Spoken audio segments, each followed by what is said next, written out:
Hi guys, welcome back to my channel. Today I'm going to go through my home birth supply list, as you probably saw in the description. So I'm going to go through all the supplies that I had to get for my home birth kit. So that includes the supplies that the midwife listed on her list, which I have here, and then also just any additional supplies that I thought might be helpful that I found in my research, or that from other home birth videos that weren't on my midwife's list but that I thought would be helpful for me specifically. So what I'm going to do first is go through my midwife's required supply list, and then she also has some additional suggested items that are not included in the birth kit, and then I'll go through the extra supplies that were not on her list. So the very first thing, I am planning to do a water birth. So the first thing that she has is water birth supplies to purchase, is a fish net for debris removal. So I don't know how often these are used, but I guess it's for scooping out any of the nasty stuff that might end up in the birth pool. So I got one of these. A 25 to 50 foot lead-free hose. So I got this 50-foot lightweight hose, and I think I got this at Target. So it was just a basic hose that I found. It was pretty cheap. I think about $10 or $15 or something like that. So the next thing that she has is a faucet adapter, and that's to connect the hose to either your shower or your sink, whatever is going to be the closest water source, and that's going to connect the hose to the shower, and for us it'll be the shower, and to put water into the birthing pool. And then she also has a tarp for floor protection, which I haven't gotten yet, but it would just be a basic tarp. I think you can get them at Home Depot or Walmart for a couple bucks, so I stopped to get that. But the next thing we have is the water removal pump. So I actually ordered this on the I think it's called the In His Hands or On His Hands website, and so it came with the pump and some extra parts that go with it, and this is to remove the water from the tub after the birth. So it'll drain all the water into either your shower or into your yard, depending on, you know, what floor you have. So for us, we'll likely just be draining the water into the tub. And then this is the shower adapter piece, or faucet adapter piece that I mentioned earlier, which I also ordered from the In His Hands website. So this was not on my midwife's birth supply list. This is something that she typically would bring with her to the birth. However, I did want to have my own, and it was actually on my registry, and I did have a couple family members who were willing to contribute. So I did get my own birth pool, and it's the same one my midwife uses. It's the Birth Pool in a Box Eco Mini. So the mini pool has enough room for one person with a little bit of extra room, and then they have a regular size pool, which I guess would fit 2 or maybe even 3 people. But I just wanted the mini. I wanted to feel like secure, or just kind of feel like I wasn't floating all over. So I didn't, and just for space reasons and everything, this is the one my midwife uses, so I just wanted to have the same one. And it did come with, I think, 1 or 2 liners. So yeah, so this is a Birth Pool in a Box Eco mini liner. So this is, and this is the same thing that my midwife would have brought with her pool. This is to keep the pool sanitary. Although, you know, it is my personal pool, I still want to use the liner, and it did come with that, so that worked out perfectly. And as I mentioned, the water drain pump and the faucet adapter, I did order on the In His Hands website. And I actually could have ordered like the full kit, the net and the hose and everything else. But at the time that I purchased the net and the hose, I didn't know if I was going to be getting my own pool at that point. So I just ended up purchasing the items that I didn't have yet from the In His Hands website. And it was really, really easy. And you can actually use FSA, or that's flexible spending account, or healthcare spending account, HSA, through your insurance. So if that is something that you have available, that's an option. If you have extra funds, a lot of times people have funds that they need to use. You can use your funds on the In His Hands site for any of the home birth supply. And they have other home birth supplies, not just water birth supplies, but they have like herbs and different teas and all sorts of different things that you may use in a home birth. And this video is not sponsored by In His Hands, but it was a very helpful, very quick and easy website to use. So I did want to give them a shout out. Okay, so for the additional suggested items not included in the birth kit, my midwife had coconut water. I do have some coconut water that I plan to have in the refrigerator. I'm not a big fan of coconut water, but I did pick up a couple of little bottles that I have in the refrigerator. Food and snacks, obviously, I'll get closer to the date, and we do have a case of bottled water, which she has listed. So what I'm going to go through here is she has washcloths and bath towels listed. So I have a full container, a big Tupper container of various different bath towels, hand towels, and washcloths. So I just took out a couple just to show you the different sizes that I have. So I have I think about 12 of the full size bath towels here. And then I have probably, I'd say about 10 hand towels also. And then I have 10 washcloths.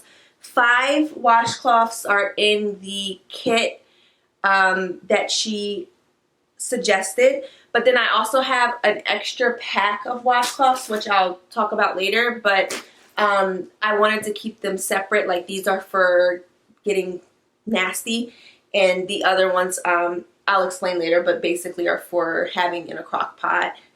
And then I also have, I think, 2 or 3 of these towels. They're like the rug size towels, and they're a little bit thicker. So these I'll probably have like on the outside of the pool if I need to step in and out of the pool, just to have kind of like something so I don't slip and fall or get the floor wet. So I want to say I have 2 of these, but I might have 3. But yeah, so there's about 10 to 12 large bath towels, about 10 hand towels, and then 5 of the washcloths in this bin.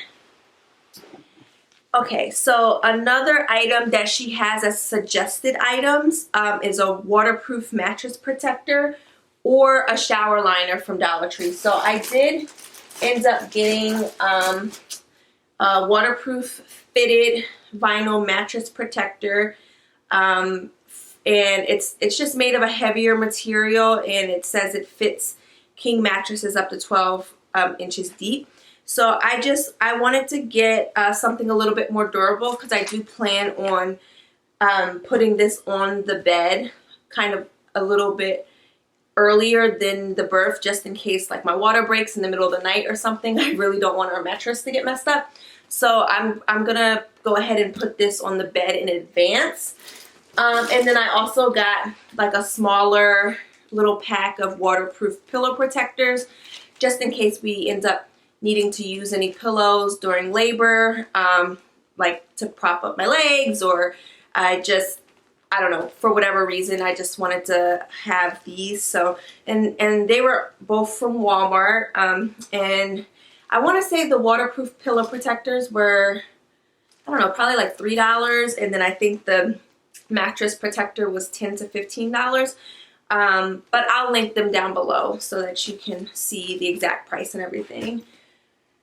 And then she also has ice or popsicles. Again, those are in the refrigerator, so I'm not going to bring those out. But I do have a couple of different fruit pops. And then I found a recipe on Pinterest for like a ginger popsicle that you can make yourself. It's actually suggested for morning sickness earlier in pregnancy.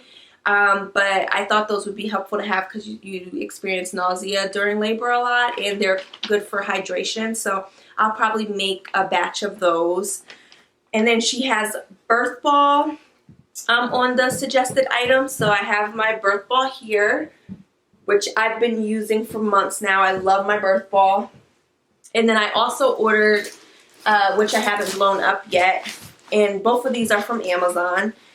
I ordered a peanut birth ball, and it came with a pump, and it's actually this, I didn't realize it's the same exact color, well, almost the same exact color, but so this ball I'll blow up closer to when I'm in labor. I'll probably blow it up when I'm in the early stages of labor, or maybe a couple of days before my due date, but the ball probably took about 2 or 3 minutes to blow up, so I don't think that should be an issue. And I got the peanut ball because when my sister was in labor, her son kind of was in a funky position, and they used the peanut ball in between her legs with her laying on her side, and that kind of helped him descend into the birth canal a little easier. So I just thought that that would be really helpful to have because it is something that some hospitals have or some birth centers have. So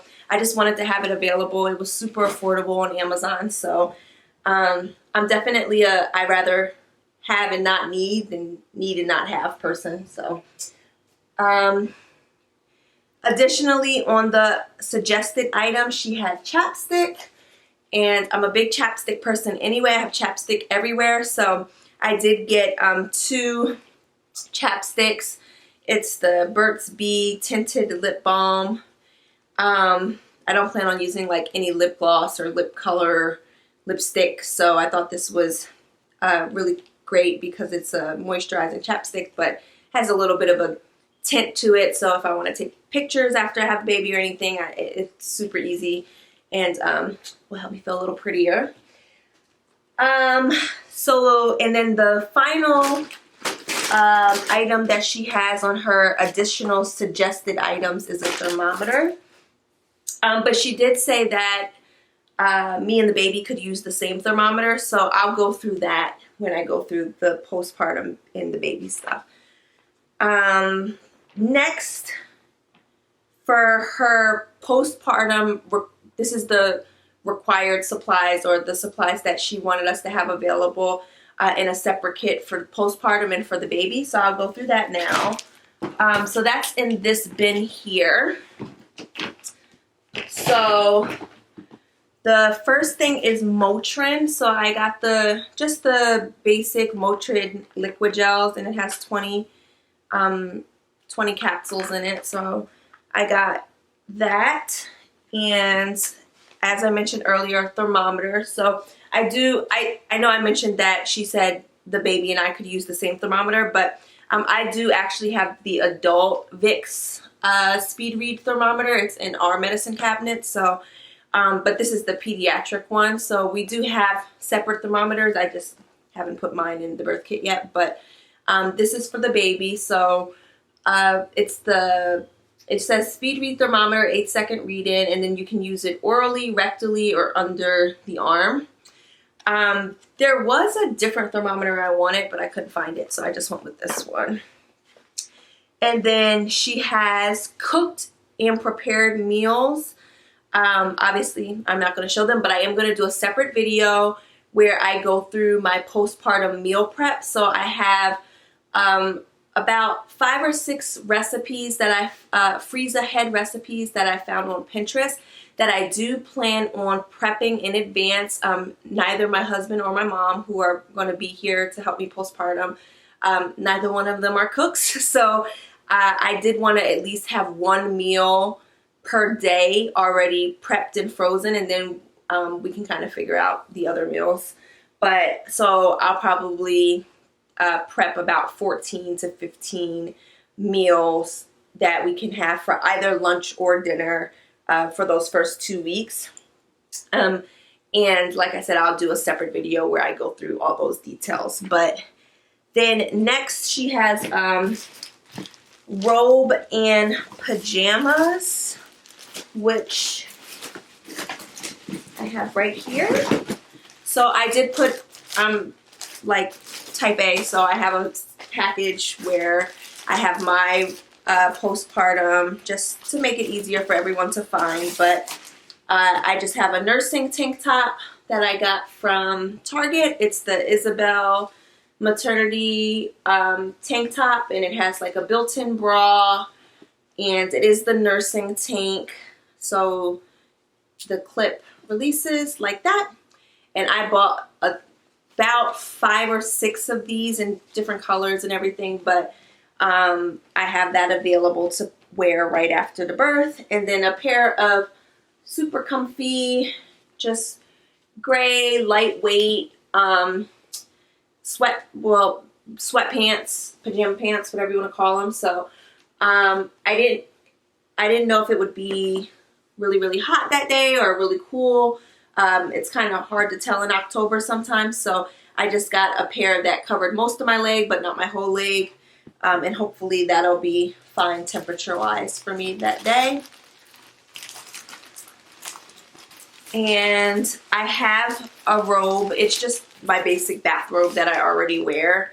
I didn't buy a separate bathrobe or anything like that. So then she has 5 extra large garbage bags. So I just have a little box of drawstring black heavy duty bags that we already had on hand. And there's definitely more than 5 in here, but this will be for, you know, I guess like throwing away anything after the birth.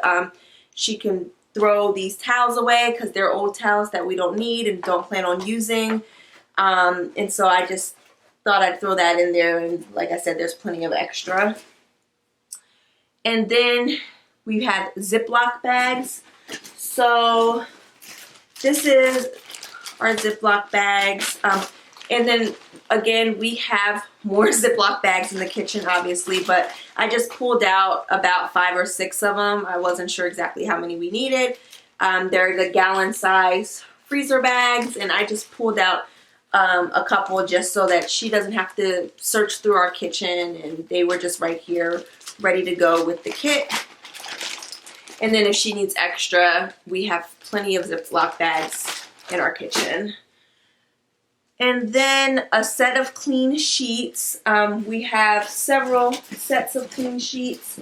I do plan on a couple of other home birth videos, I did see that sometimes people will put a set of sheets and then they'll put the mattress protector over that set of sheets and then put another set of sheets on top of that. So it just kind of makes the changing of the sheet process a little bit easier, especially if I end up laboring in the bed at all and we need to change the sheets between when the baby's born and when I get back in the bed.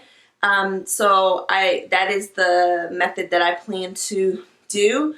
And I'll put the clean sheets on the bed, you know, whenever I'm in those early stages of labor. And then she has overnight maxi pads. So I have a couple different sizes. I have the extra heavy overnight with wings, and then I have the maxi super overnight without wings. And then I also, a friend of mine just had a baby also, and she gave me some of her extra hospital pads, which are super, super big. They like open almost into like an adult diaper.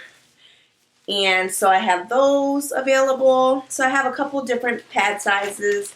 And I also do have the Depends diapers. So I have a couple of different options available depending on what my flow is like and what the absorbency I need. I just wanted to have them available so I don't have to go out to the store or anything.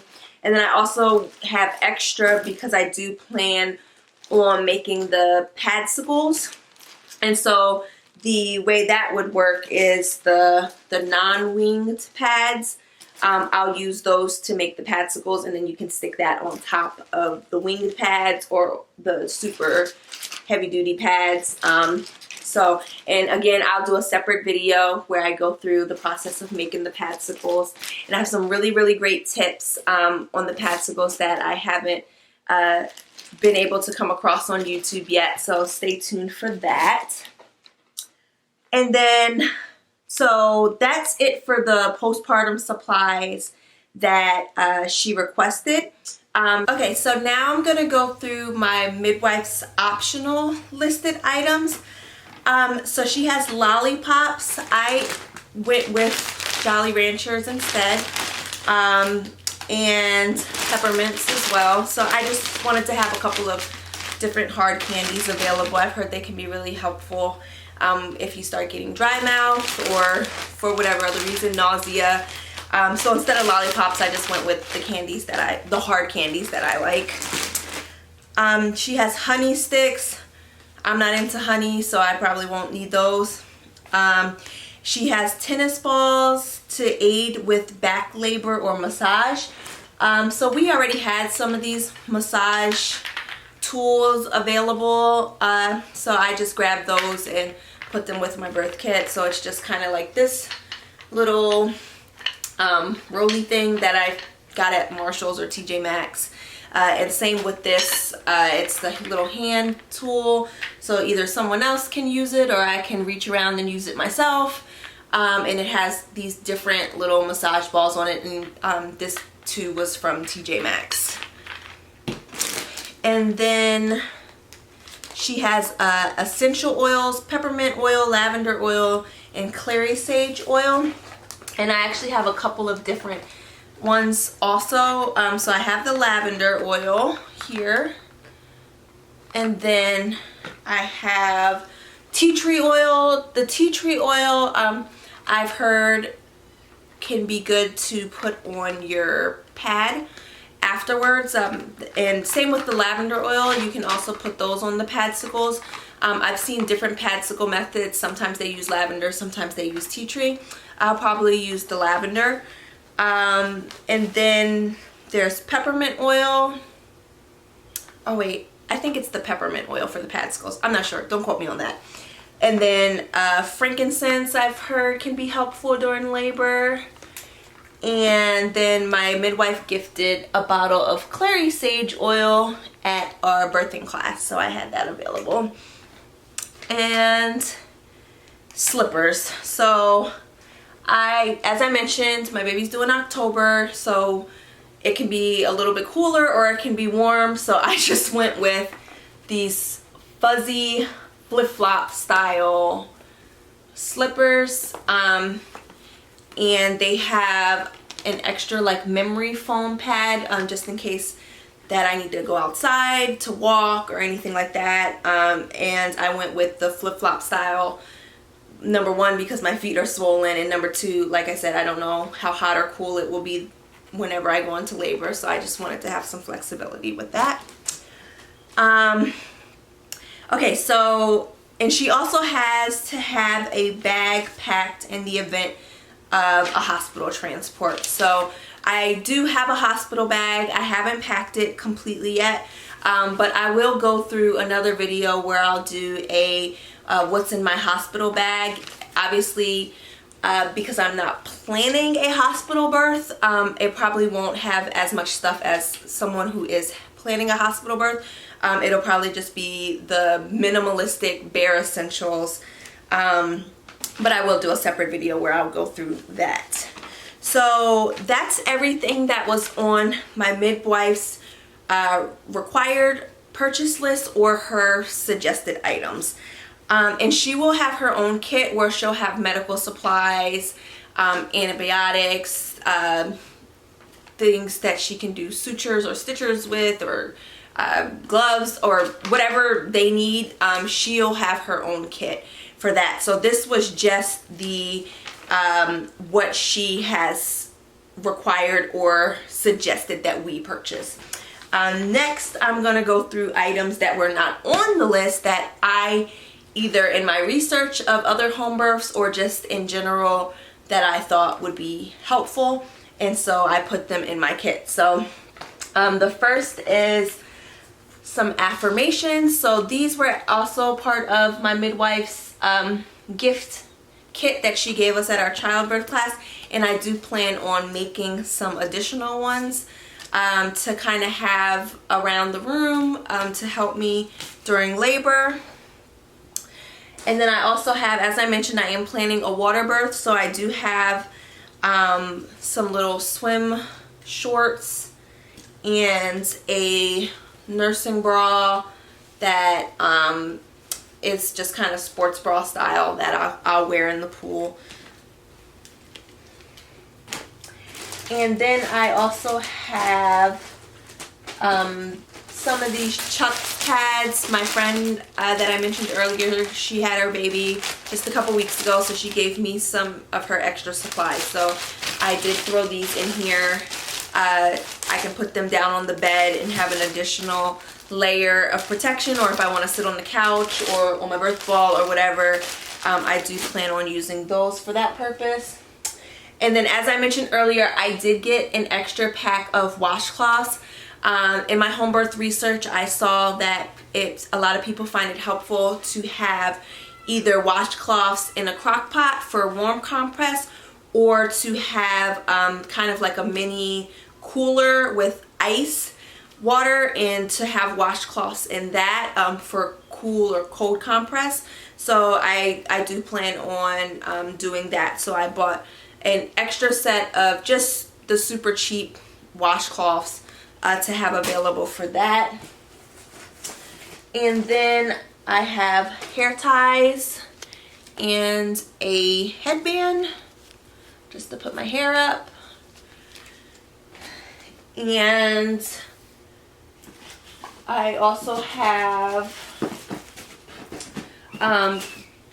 for postpartum, I have several different items that these items were just items that I have for postpartum in general, but I put them in my birth kit just so that they would be on hand and quick and easy for my midwife to find, just in case I do need them in that immediate time right after birth.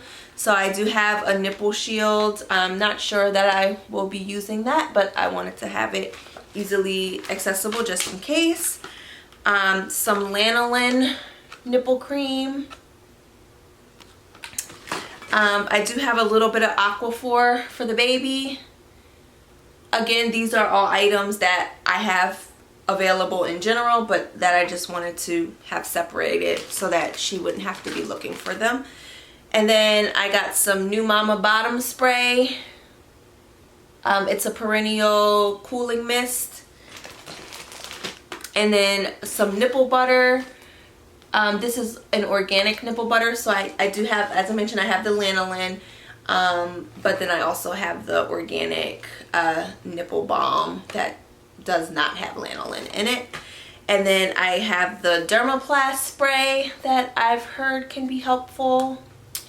And I think the Dermaplast and the New Mama bottom spray probably do similar things, but I just wanted to have them both available just in case.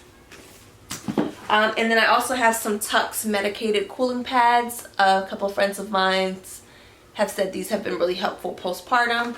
And I think they kind of do the similar to what the Padsicles will do, but it doesn't hurt to have them. And there's 100 witch hazel cooling pads in this little box here.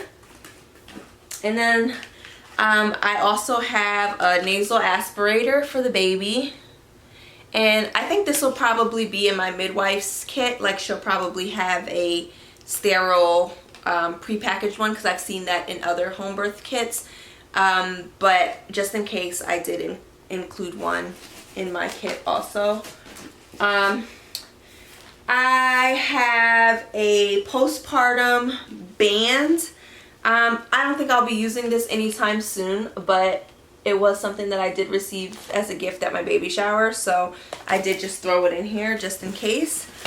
And then this is a perennial cold pack that was, again, a hand-me-down from my friend who had a hospital birth. So it's one of the hospital grade cold packs. So I threw that in there, as well as these super sexy large mesh brown panties that she gave me. And then I have a postpartum kind of skincare kit. Again, I highly doubt I'll be thinking about moisturizing right after I just have a baby, but just in case, I do have it in here just for easy access. Then I have the baby's clothes, a couple of diapers, and his towel, just in a separate kind of sterile, not sterile, but just in a separate bag. I washed them and put them directly in here to kind of keep them as clean as possible. And he has two little outfits in here. He has a little like sweatpant with a long sleeve onesie and a matching hat, and then he and some socks, and then he also has like a pajama one piece. So depending on what time of day he's born and the weather, of course, we'll decide which one we're going to put on him first. And we have 3 diapers in here. And then I do have a bunch of these. These were all hand-me-down receiving blankets from my sisters who've had babies in the last couple years.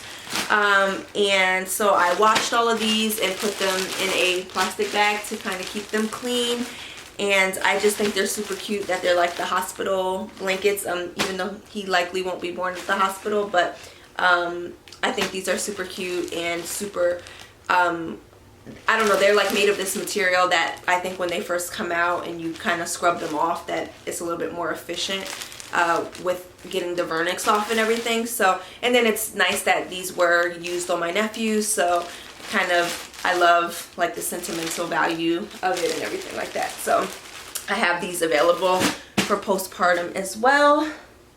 And I think that's pretty much it. Anything else that I need, I can get along the way, but those are definitely the main items that either I have seen on other home videos, or that my midwife required / requested, or that I just thought for me and my personal comfort measures that they would be helpful. So I hope you enjoyed watching my home birth supply video. If you have any questions or comments about any of the supplies, I'll try to link as many of the items below as possible. And then as always, if you have any questions or concerns about home birth, water birth in general, I love to answer questions. And I'll definitely be posting more videos as I go through my last couple weeks in preparing for the home birth. So definitely stay tuned for those. And thank you so much for tuning into my channel. I look forward to sharing my next video with you.